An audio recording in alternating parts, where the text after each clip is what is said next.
Bisa. Bismillahirrahmanirrahim. Alhamdulillah. Alhamdulillah ila ihsanih. Syukur lahu ala taufiqi wa amtinanih. Asyhadu an la ilaha illallah ta'ziman li sya'nih. Asyhadu anna Muhammadan abduhu wa rasuluhu da'iyan ila ridwani salawatullahi alaihi wa ala alihi wa ashabihi wa ikhwani. Qala ta'ala ya ayyuhalladzina amanu taqullaha haqqa tuqatih wa la tamutunna il muslimun. Allahumma alimna ma yanfa'una وانفعنا بما علمتنا وزدنا علما يا رب العالمين. رب اشرح لي صدري ويسر لي أمري واحلل عقدة من لساني يفقه قولي أما بعد. Segala puji bagi Allah Subhanahu wa taala yang memudahkan pertemuan kita pada kesempatan kali ini untuk sama-sama kita belajar berkenaan dengan tafsir ringkas dari surat An-Nur yang berarti cahaya, ya, dari tafsir Ibnu Katsir. Surat Nur adalah surat yang ke-24 yang terdiri dari 64 ayat dan termasuk surat Madaniyah. Dan salah satu keistimewaan surat Madaniyah, dia berisi tentang hukum-hukum yang berkenaan dengan kehidupan kaum muslimin pada umumnya. Dan pada pertemuan yang lalu, kita telah membahas berkenaan dengan hukum perzinaan, kemudian hukum qadzaf, ya, hukum menuduh wanita yang baik-baik melakukan zina. Kemudian kita berhenti di pembahasan tentang hukum li'an. Itu pada ayat 6 sampai ayat 10. Yang eh, pada pertemuan kali ini kita akan mulai masuk kepada eh, cerita lain, yaitu berkenaan dengan tuduhan yang bohong terhadap Aisyah Ummul Mukminin radhiyallahu anha, istri Rasulullah Shallallahu alaihi wasallam, yang dituduh melakukan zina, ya. Seolah-olah ayat-ayat yang berada sebelumnya itu sebagai permulaan terhadap permasalahan besar ini.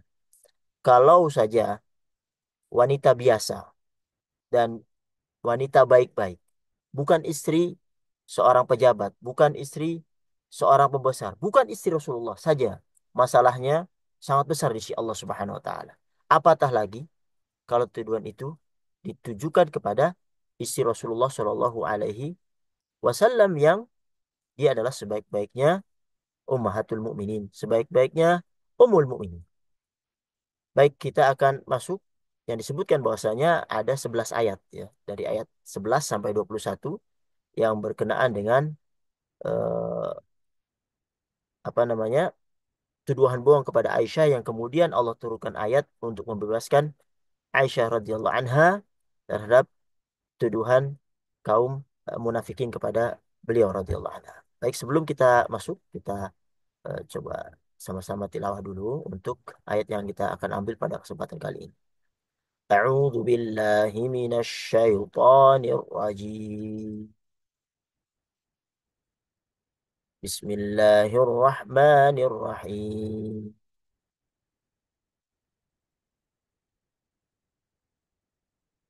إن الذين جاءوا بالإفك أصبة منكم لا تحسبوه شرا لكم بل هو خير لكم. لكل امرئ منهم ما اكتسب من الإثم والذي تولى كبره منهم له عذاب عظيم.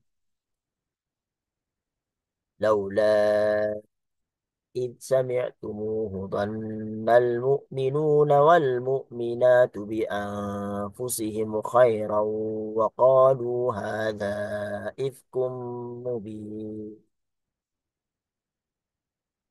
لولا جاءوا عليه بأربعة شهداء فإذ لم يأتوا بالشهداء فأولئك عند الله هم الكاذبون. ولولا فضل الله عليكم ورحمته في الدنيا والآخرة لمسكم فيما أفضتم فيه عذاب عظيم. إذ تلقينه بألسنتكم وتقولون بأفواهكم ما ليس لكم به علم وتحسبونه هينا عند الله وهو عند الله عظيم ولولا إذ سمعتموه قلتم ما يكون لنا أن نتكلم بهذا سبحانك هذا بهتان عظيم يعدكم الله أن تعودوا لمثله أبدا إن كنتم مؤمنين ويبين الله لكم الآيات والله عليم حكيم إن الذين يحبون أن تشيع الفاحشة في الذين آمنوا لهم عذاب أليم في الدنيا والآخرة والله يعلم وأنتم لا تعلمون ولولا فضل الله عليكم ورحمته وأن الله رؤوف رحيم يا أيها الذين آمنوا لا تتبعوا خطوات الشيطان ومن يتبع خطوات الشيطان فإنه يأمر بالفحشاء والمنكر ولولا فضل الله عليكم ورحمته ما زكى منكم من أحد أبدا ولكن الله يزكي من يشاء Wallahu sami'un alim. Para hadirin yang dirahmati Allah Subhanahu wa taala, kita sama-sama akan masuk berkenaan dengan uh, hadithul ifk yang terkenal dengan hadithul al-ifk, yaitu tuduhan bohong kepada Aisyah radhiyallahu anha yang disampaikan oleh Ra'sul Munafikin, dongkotnya atau ketuanya munafikin, Abdullah bin Ubay bin Salul. Bagaimana ceritanya? Allah Subhanahu wa taala menurunkan 10 ayat yang menjelaskan berita ini untuk membebaskan Aisyah dari tuduhan-tuduhan mereka. Begitu juga ini membuktikan bahwasanya selama yang dikatakan 1 bulan ya, wahyu tidak turun kepada Rasulullah Shallallahu Alaihi Wasallam untuk membebaskan istrinya yang mulia.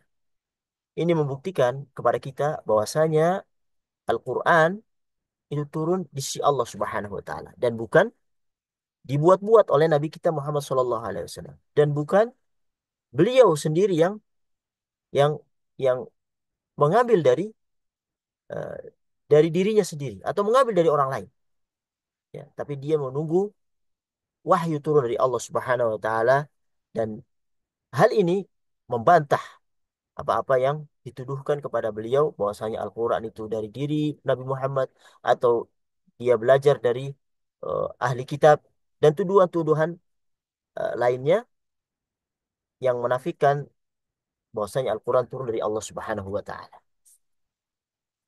Ayat ini dimulai dengan firman Allah Subhanahu wa taala di ayat yang 11, "Innal ladzina ja'u bil ifki usbatun minkum."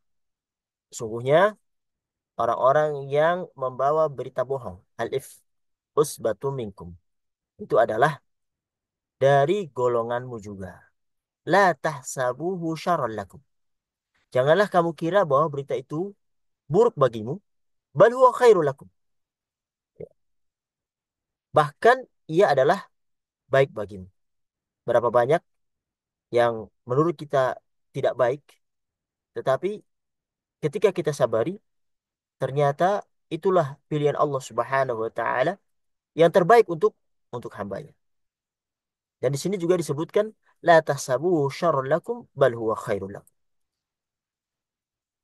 Janganlah kamu kira bahwa berita bohong itu buruk bagimu, bahkan ia adalah baik bagimu. Dengan diturunkannya oleh Allah Subhanahu wa taala beberapa ayat Al-Qur'an yang dibaca oleh kaum muslimin ila qiyamis sa'ah, sampai hari kiamat kelak. Likulli imri'in minhum maktasaba minal itsm. Tiap seseorang dari mereka mendapatkan balasan dari dosa yang dikerjakannya. Walladzi tawalla kibrahu minhum lahu adzabun adzim. Dan siapa di antara mereka yang mengambil bagian yang terbesar dalam penyiaran berita bohong itu, baginya azab yang besar. Para hadirin yang dirahmati Allah Subhanahu wa taala, 10 ayat yang Allah Subhanahu wa taala turunkan berkenaan dengan pembebasan Ummul Mukminin Aisyah radhiyallahu anha ketika dituduh oleh orang-orang yang menyebarkan berita bohong, ahlul ifk, dari kalangan munafik. Bahkan ada sebagian kaum muslimin juga ikut-ikutan. Ya, karena begitu eh, sangat besarnya berita ini sampai merasuk kepada sebagian orang-orang yang Allah Subhanahu wa taala eh, coba dengan hal ini. Ini adalah ayat-ayat yang membebaskan kehormatan Rasul Shallallahu Alaihi Wasallam terhadap ahli baitnya, terhadap keluarganya. Allah sebutkan innal ladzina ja'u bil ifki usbatun minkum. Sungguhnya orang-orang yang membawa berita bohong itu adalah dari golongan kamu juga. Ya. Jadi bukan hanya satu dua orang, namun jamaah, jumlahnya banyak. Dan yang terbesar akan mendapatkan laknat dari Allah Subhanahu wa taala adalah yang memulainya, yaitu tokohnya kaum munafik di Madinah, yaitu Abdullah bin Ubay bin Salul. Dialah yang mengumpulkan eh, data-data dan mengorek informasi, menyebarkannya sehingga sampai-sampai ini merasuk ke dalam sebagian kaum muslim. Akhirnya mereka membicarakannya. Sebagian orang ada yang lebih jauh memberitakannya yang nantinya mereka akan mendapatkan hukuman berupa hadul qadh, yaitu eh, dicambuk 80 kali sebagai hukuman menuduh seseorang melakukan zina tanpa ada bukti. Dan kondisi ini, subhanallah, itu terjadi kurang lebih selama 1 bulan sampai ayat ini turun. Dan penjelasan tentang masalah ini disebutkan di dalam hadis-hadis sahih, sahih ya. Sebagaimana misalnya di Imam Ahmad meriwayatkan dari Zuhri, ia berkata bahwasanya telah menceritakan kepadaku Sa'id bin Musayyib, Urwah bin Zubair, Alqamah bin Waqqas, Ubaidillah bin Abdullah bin Utbah bin Mas'ud. Dari hadis Aisyah radhiyallahu anhu ketika Al-Ifki itu melontarkan tuduhan terhadapnya, lalu Allah Subhanahu wa taala menurunkan ayat-ayat pembersihan terhadap dirinya dari tuduhan-tuduhan tersebut. Dan intinya riwayat-riwayat ini itu saling membenarkan satu dengan yang lainnya. Yang mana mereka semua menyebutkan bahwasanya Aisyah radhiyallahu anha, istri Nabi Shallallahu alaihi wasallam, itu berkata berkenaan dengan kisah-kisah ini. Beliau radhiyallahu anha menyebutkan bahwasanya Nabi Shallallahu alaihi wasallam apabila hendak safar, beliau akan mengundi di antara istri-istrinya. Ya. Maka siapa yang keluar undiannya, maka dialah yang dibawa serta oleh beliau. Lalu Aisyah melanjutkan, bahwasanya dalam satu peperangan yang hendak beliau ikuti, beliau mengundi di antara kami, maksudnya istri-istri beliau Shallallahu alaihi wasallam. Ternyata yang keluar adalah undianku, kata Aisyah. Maka aku pun keluar menyertai Rasulullah Shallallahu alaihi wasallam, dan peristiwa itu terjadi setelah turunnya ayat-ayat hijab. Lalu aku dibawa ya di atas onta ya, itu ada tandu di punggung onta itu atau sekedup gitu ya. Disitulah Aisyah eh, apa namanya ditaruh ya di atas punggung onta oleh eh, Rasulullah Shallallahu Alaihi Wasallam.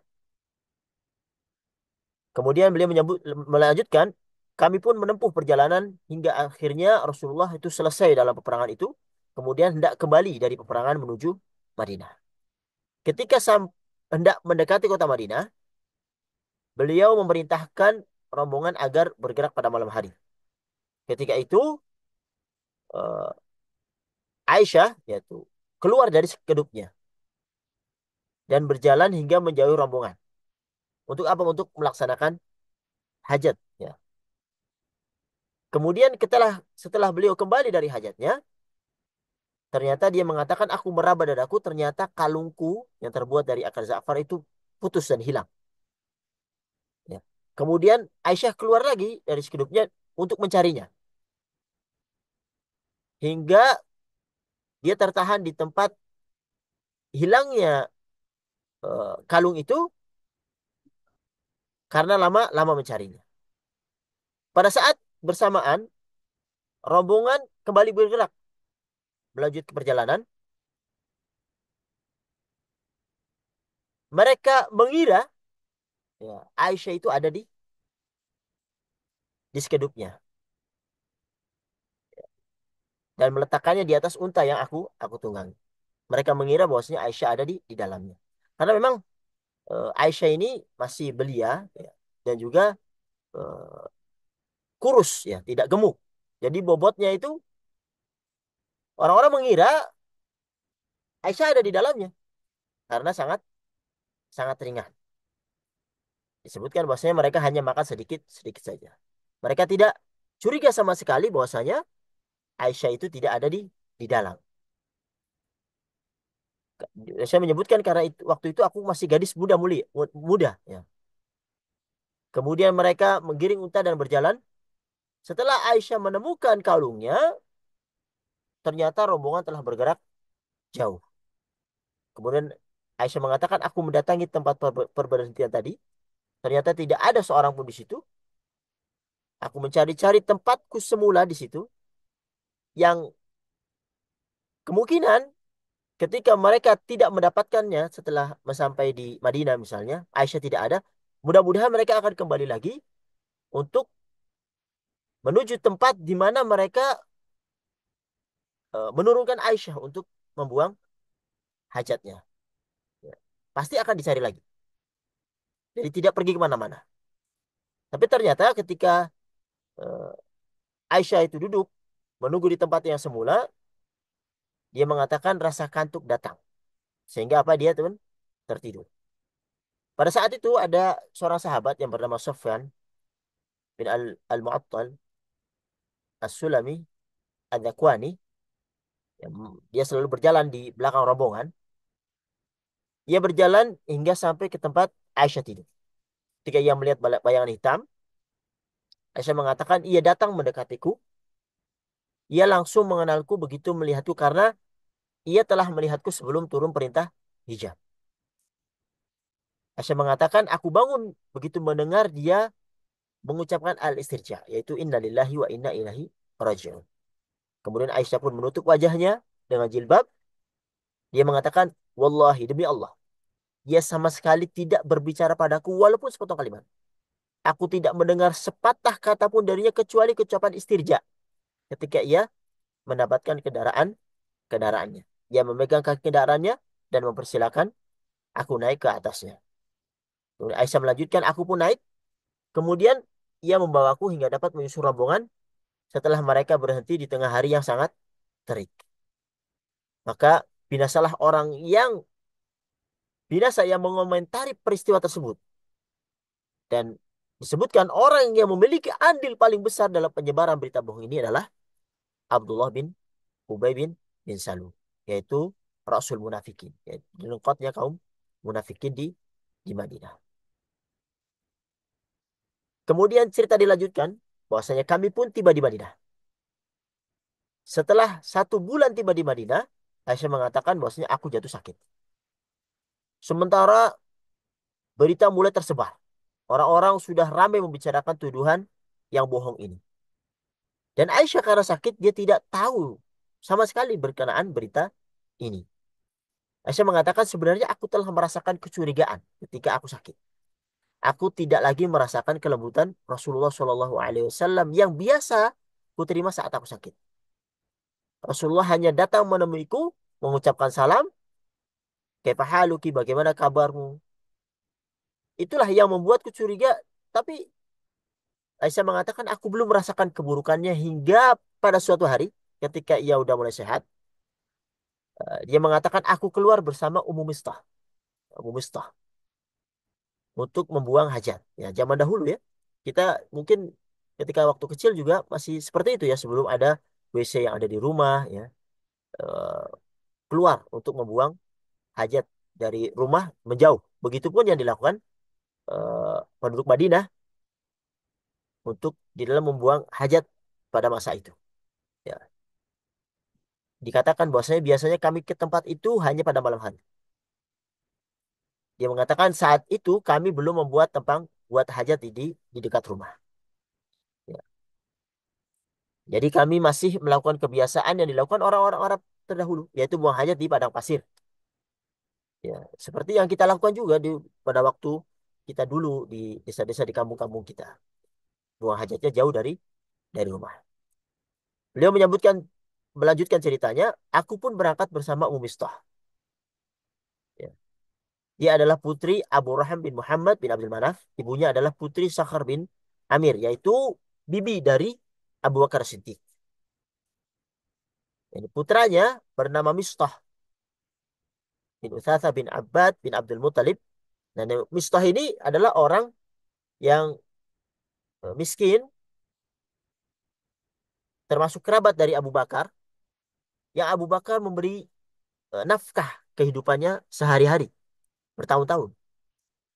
Tetapi pada saat berita ini terjadi, dia termasuk orang yang ikut-ikutan, ya, terprovokasi oleh orang-orang munafik dengan mengatakan apa yang dikatakan oleh mereka tentang tuduhan bohong terhadap istri Rasulullah Shallallahu Alaihi Wasallam.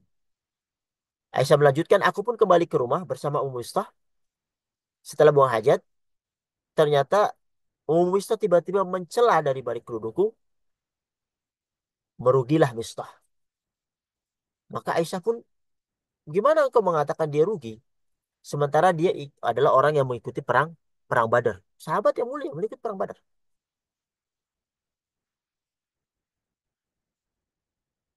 Ya. Aisyah mengatakan, bukankah engkau mendengar apa yang dikatakannya? Kata Ummu Mistah. Ya. Bukankah engkau mendengar apa yang dikatakannya? Memang apa yang dikatakannya terhadap diriku? Kemudian barulah diceritakan oleh Ummu Mistah orang-orang yang termakan godaan, ya, dari tuduhan-tuduhan ahlul ifk, orang-orang munafik terhadap diri Aisyah diceritakan kepadanya. Maka saat itu yang Aisyah baru sembuh, ya, setelah sebulan lamanya, sakitnya menjadi lebih parah daripada yang sebelumnya. Ketika dia sampai rumah, kemudian Rasulullah SAW datang kepadanya dan menanyakan kabar. Kemudian dia minta izin kepada Rasulullah untuk menemui kedua orang tuanya. Mengatakan, bolehkah aku pergi untuk menemui kedua orang tuaku? Untuk apa? Untuk mengecek kebenaran berita yang terjadi pada dirinya. Kemudian diizinkan oleh Rasulullah SAW. Kemudian Aisyah pun bertanya kepada ibunya, apa yang telah dikatakan oleh orang-orang terhadap diriku? Maka ibunya mengatakan, isbiri, sabarlah wahai putri. Ya, dia mengadem-ngademi anaknya. Maka bahwasanya ya begitulah cerita orang yang dimadu, melainkan pasti ada hal-hal hasad dan segala macamnya yang terjadi pada dirinya. Ternyata apa yang terjadi itu benar. Bahwasanya peristiwa tentang tuduhan terhadap Aisyah itu sudah mulai menyebar, yang Aisyah sendiri hendak memastikan dari ibunya dan ternyata benar. Sehingga apa? Ia mengatakan malam itu ia menangis hingga pagi. Ya begitu ya. Dituduh sesuatu yang dia tidak tidak pernah melakukannya. Menangis tanpa henti. Dia mengatakan aku tidak bisa tidur dan terus menangis sampai pagi. Kemudian Rasulullah mau memanggil Ali bin Abi Thalib, Usama bin Zaid untuk mengambil pendapat mereka. Karena memang waktu itu wahyu belum turun. Ya, ini menandakan bahwasanya seperti yang saya katakan benar bahwasanya Al-Qur'an ini turun dari Allah Subhanahu wa taala. Kalau seandainya wahyu itu atau Al-Qur'an ini dari Rasulullah, pasti Rasulullah akan menyampaikan hal yang membebaskan ahlu baitnya, keluarganya dari tuduhan orang-orang munafik. Dia menanyakan atau bermusyawarah dengan Usama bin Zaid dan juga Ali bin Abi Thalib. Usama bin Zaid mengatakan agar supaya menangguhkan karena ia mengetahui bersihnya daripada Aisyah radhiyallahu anha, istri Rasulullah Shallallahu alaihi wasallam. Dan bagaimana cintanya Rasulullah kepada Aisyah radhiyallahu anha. Usama mengatakan, wahai Rasulullah, kami tidak mengetahui dari keluarga engkau melainkan kebaikan. Adapun Ali bin Abi Thalib karena melihat Rasulullah yang begitu eh, sedih, ya, mengatakan, wahai Rasulullah, jangan engkau dibuat sempit karenanya. Masih banyak wanita-wanita selain dia. Tanyakan kepada budak wanitanya, niscaya ia akan membenarkan. Ya, tanyakan kepada Barirah. Barirah ini budaknya Aisyah, eh, budak yang dibebaskan oleh Aisyah. Setelah ditanyakan oleh pada Barirah, hai Barirah, apakah engkau melihat sesuatu yang mencurigakan pada Aisyah? Dia mengatakan, demi Allah, aku tidak eh, pernah melihat sesuatu yang tercela dari dirinya. Subhanallah. Ini kesaksian orang yang dekat dengan Aisyah. Hanya saja ia melihat karena ia gadis yang masih belia, masih kecil, yang pernah ketiduran, ya, saat menjaga adonan roti, lalu datang kambing untuk memakannya. Selain itu tidak ada. Dia wanita yang suci. Maka Rasulullah Shallallahu Alaihi Wasallam pun bangkit dan meminta pembelaan dari tuduhan Abdullah bin Ubay bin Salul.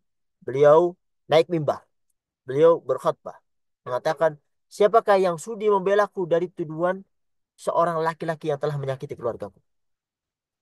Ya.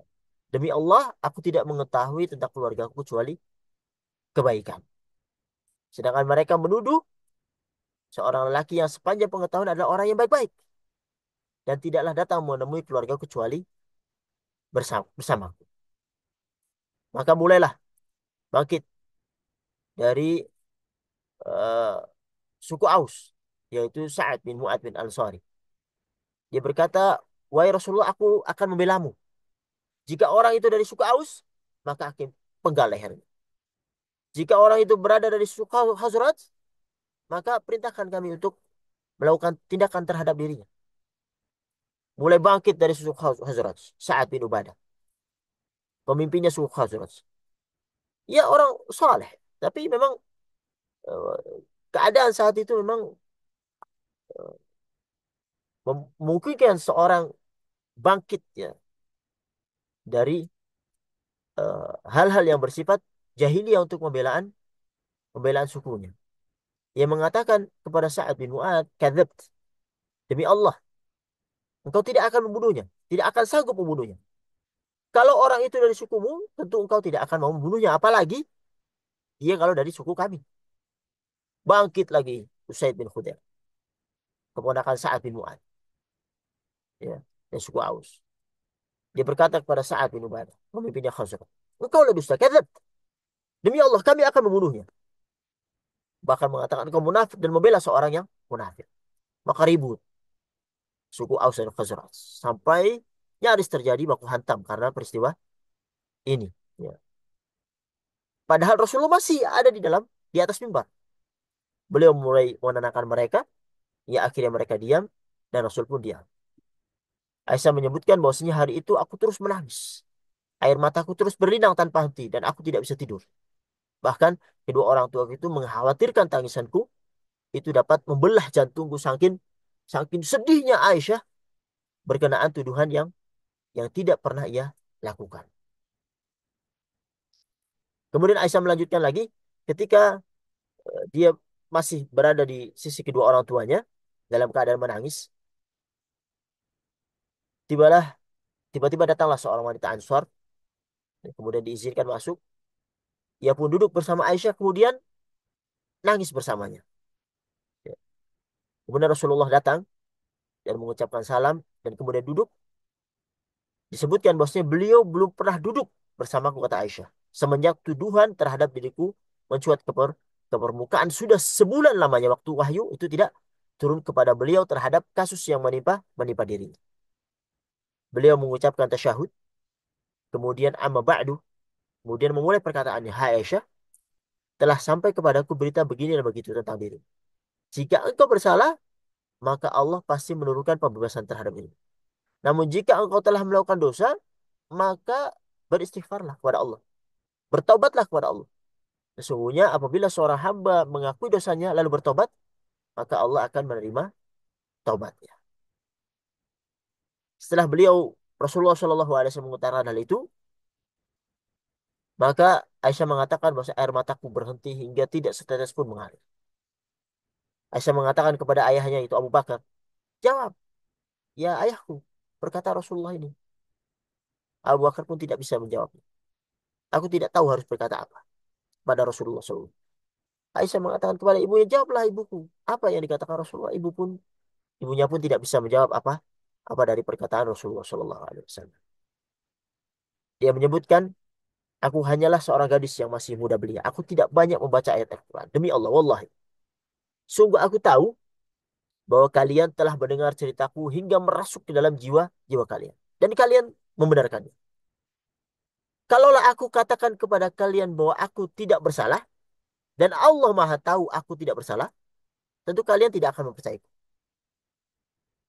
Sekiranya aku mengakui tuduhan itu, dan Allah Maha mengetahui bahwa aku tidak bersalah, tentu kalian juga tidak, tentu kalian akan mempercayainya, dikarenakan berita itu yang sudah sangat luar biasa tersebar. Maka Aisyah mengatakan, demi Allah, wallahi, aku tidak menemui perumpamaan diriku kecuali seperti yang dikatakan oleh Yakub, yaitu ayahnya Yusuf. Fasabrun jamil, wallahul musta'anu ala ma tasifun.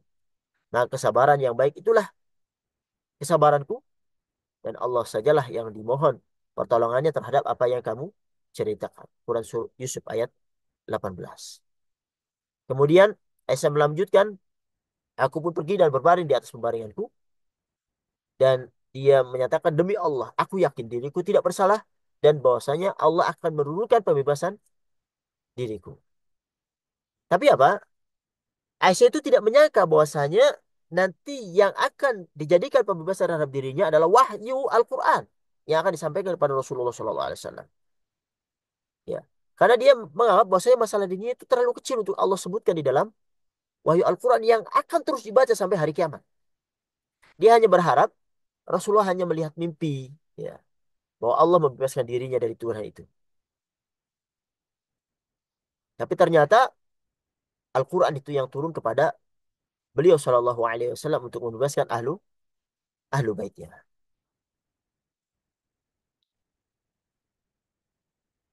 Dan masa-masa ini itu telah membuat susah Rasulullah Shallallahu Alaihi Wasallam sampai turunnya wahyu kepada beliau terhadap pembebasan pembebasan itu.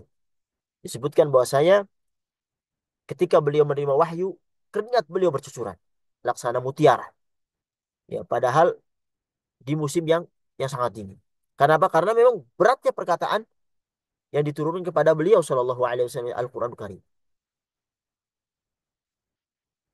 Sampai selesai wahyu itu turun, barulah kesusahan itu hilang daripada beliau Shallallahu Alaihi Wasallam. Lalu beliau tersenyum dan menyampaikan kabar gembira. Kalimat pertama yang dikatakan kepada beliau, sambutlah kabar gembira wahai Aisyah. Subhanallah. Allah telah menurunkan pembebasan terhadap diri. Maka ibunya mengatakan kepada anaknya, bangkit, sambutlah Rasulullah. Maka Aisyah mengatakan, demi Allah, wallahi, aku tidak akan bangkit menyambutnya. Subhanallah, berani dia terhadap Rasulullah. Aku tidak akan bangkit menyambut. Dan aku tidak akan memuji kecuali Allah Subhanahu wa taala semata. Dialah yang telah menurunkan pembebasan diriku. Allah Subhanahu wa taala menurunkan, innal ladzina ja'u bil ifki usbatun minkum. Sehingga orang-orang yang membawa berita bohong itu adalah golonganmu juga. Ya, sebanyak 10 ayat setelah ayat ini. Jadi ayat 11 sampai ayat 21. Dan Abu Bakar yang dulunya ya memberi nafkah kepada Mistah bin Uthathah, yang ternyata Mistah ini yang disebutkan oleh ibunya yang cerita di awal tadi ya, celakalah Mistah, terjatuh terhadap eh, apa namanya, tuduhan terhadap Aisyah ini. Maka Abu Bakar mengatakan, Wallahi, aku tidak akan memberikan nafkah lagi kepada Mistah karena dia telah menuduh Aisyah untuk selama-lamanya. Sampai Allah Subhanahu wa taala nanti menurunkan setelah ayat-ayat yang pembebasan dengan Aisyah, yaitu ayat 11 sampai 21, ayat yang ke-22 Allah menyebutkan di surat yang sama, surat ini surat Nur, wala ya'tali ulul fadli minkum was-sa'ati ay yu'tu uli qurba wal masakin wal muhajirin fi sabilillah wal ya'fu wal yasfahu ala tuhibbuna ay yaghfirallahu lakum wallahu ghafurur rahim. Dan janganlah orang-orang yang mempunyai kelebihan dan kelapangan di antara kamu itu bersumpah, ya, bahwa mereka tidak akan memberi bantuan kepada kaum kerabatnya, orang-orang miskin, orang-orang yang berhijrah pada jalan Allah.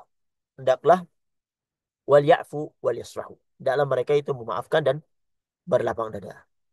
Ala tuhibbuna ayaghfirullah lakum, subhanallah. Pertanyaan luar biasa. Apakah kamu tidak ingin Allah mengampunimu?